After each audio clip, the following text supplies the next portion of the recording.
Is it time for recess yet?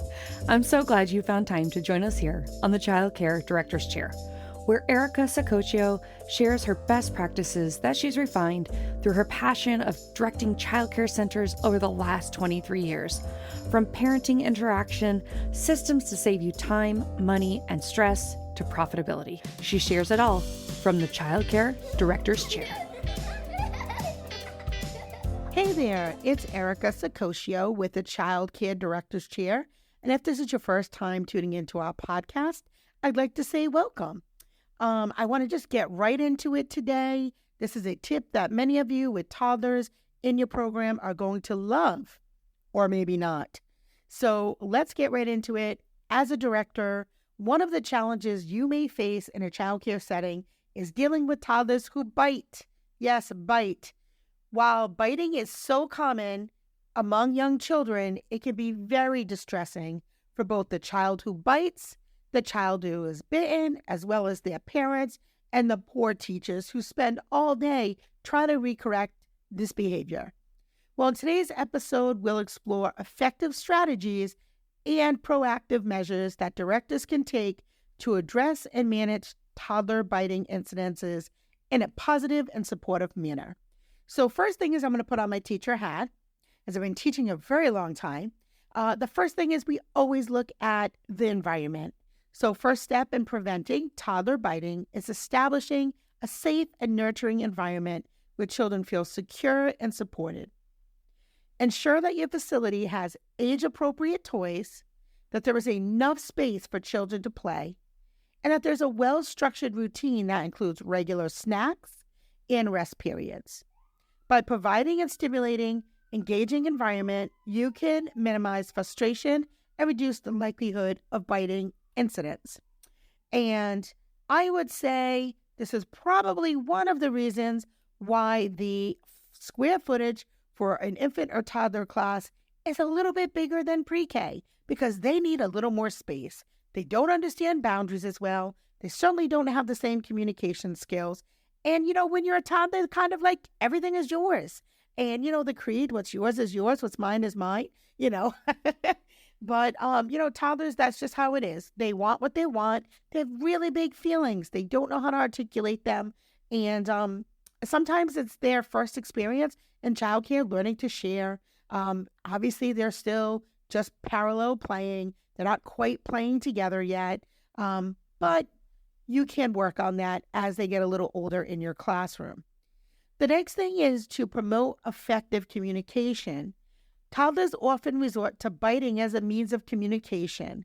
They're unable to express their needs and emotions verbally, so encourage the use of age-appropriate communication techniques, such as simple sign language or introducing picture cards to help toddlers express themselves effectively.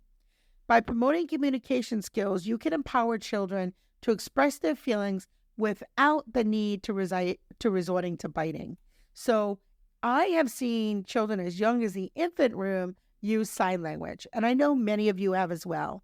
So that could be one way. Helping them find their words, helping them deal with their emotions are really effective tools in minimizing biting in a classroom.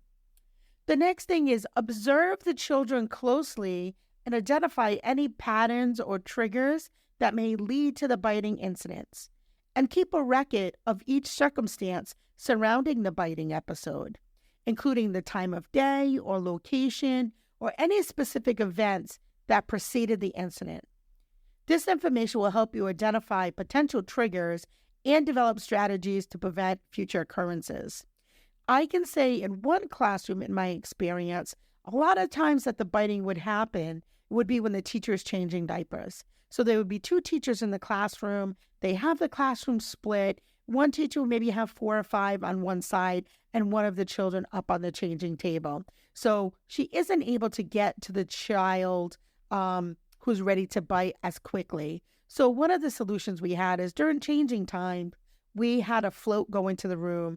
So that gave 3 teachers in the room during that period of time when they were changing diapers. So that allowed more eyes and hands on deck during changing time, because we noticed that would be when the biting occurred the most frequently. The next thing is the director should work closely with the staff to teach the toddlers alternative coping strategies to manage frustration, anger, and other emotions that may lead to biting. Encourage the use of words, gentle touches, or seeking assistance from an adult when they feel overwhelmed.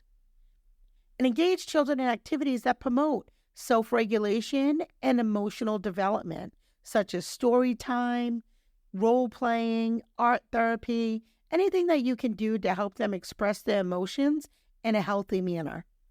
And that's typically done best when the children are not having big feelings already, which is when we want to talk about feelings, right? During the middle of a tantrum. No, they're not listening then. So it has to be as part of your daily curriculum around your social and emotional development, around your language and literacy development. You really can build a curriculum out on how to be empathetic to your friends, using feeling charts, using feeling emotion mirrors. There's so many ways you can do that. So I would recommend that you do that before biting happens in a toddler room. The next thing is be consistent and give consistent guidance and positive reinforcement. When biting occurs, it's essential to respond promptly and consistently. Comfort and attend to the child who has been bitten. Ensure their safety and well-being. And then redirect the child who bit to a calming activity and explain why biting is not acceptable. And use positive reinforcement to acknowledge and reward appropriate behavior, reinforcing and understanding that biting is not an effective way to communicate or resolve conflicts. I also think when you are talking to the children about, what has happened, having the child help apply ice or take care of their classmate is a great way to show empathy. And the next part is, have open communication with your parents. Maintain open and honest communication with parents regarding biting incidents. Inform them promptly about any biting episodes involving their child, providing details about the circumstances and the actions that you have taken. And then share strategies that are being implemented at the facility and seek input from the parents and any additional information or insights that they can provide. Because when you collaborate with the parents and the child care center working together to address and manage the toddler biting, it is much more effective. That way we all can be using the same strategies. And then if a child is having a delay of speech or hearing or anything like that, emotional regulation, then we can seek opportunities to have professionals come into the center, do an assessment, and then maybe provide some additional tools and strategies outside of the skill set that you have in the center. So in conclusion, by creating a safe environment and promoting effective communication, and that includes having a good written biting policy in your handbook, also identifying triggers that may set the child off. Like if they always are biting over the one fire truck, you might need 10. Teaching alternative coping strategies and providing consistent guidance. And of course, as always, with any challenge, maintaining open communication with the parents. So directors can effectively address and manage toddler biting incidents if you use those with patience and understanding and being proactive. You can help your toddlers develop healthier ways to express themselves and foster a positive and harmonious environment for all children in your care. So I hope today's tip was helpful. If you like this content, we ask that you subscribe and follow our podcast. Please give us a review. And if you like video, you can hop on over to our YouTube channel. Same name, Childcare Director's Chair. That's it for today. Hope to see you tomorrow.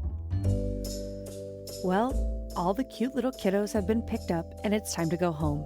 And that'll do it for another episode of the Childcare Director's Chair. Please leave a review so Erica knows the information is helping you to manage and improve your childcare centers. Remember to subscribe to get the latest episode from Erica's Childcare Director's Chair.